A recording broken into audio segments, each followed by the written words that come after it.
The Vampire Servant. Written by Rory Macaulay Heyman. Narrated by Lyle Letterman and Elizabeth Howell. Chapter 1. A Found Child. Victor's point of view. I slammed Springer's head against the brick of the alleyway. If he breathed, he'd be purple by now. He was 5'9", with nearly white blonde hair and violet eyes. It was the bloodline of my sire that gave him those eyes, and I was about to take them back if he didn't have the money he stole from me and a damned good excuse for his flippant message.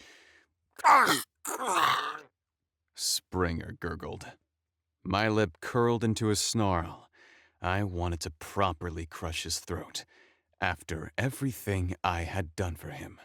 For nearly 8 years, the little bastard stole from me. I'd spent 15 years tracking him down, all the way to America. I had to live out of a suitcase while trying to figure out where he'd gone. No servant to take care of my needs. Nothing.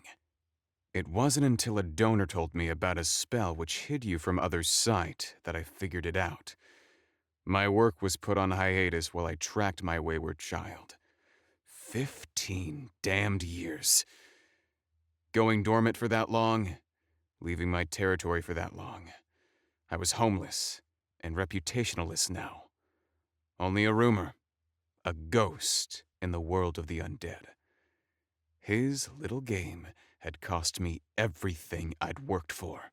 I tightened my grip around his neck. Taking off his head would make me happier than any damage I could do now. But I wanted more than a pound of flesh. Of course he wouldn't be able to tell me anything if I crushed his throat. At least, not until he healed, and I didn't want to wait that long. I sighed, let him down, and stepped back. Springer dropped to his knees, gripping his throat.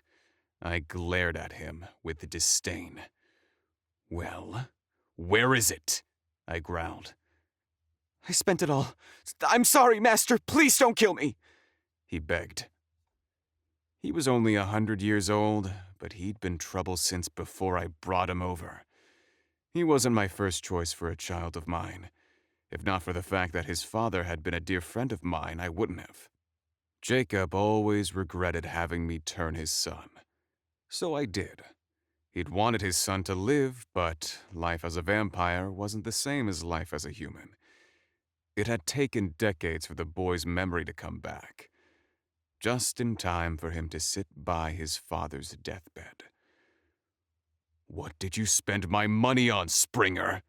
I hissed, stepping closer again. "A house, cars, blood, clothes, they're all yours. Well, except the blood.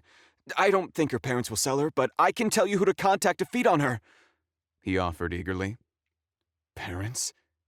You fed from a child?"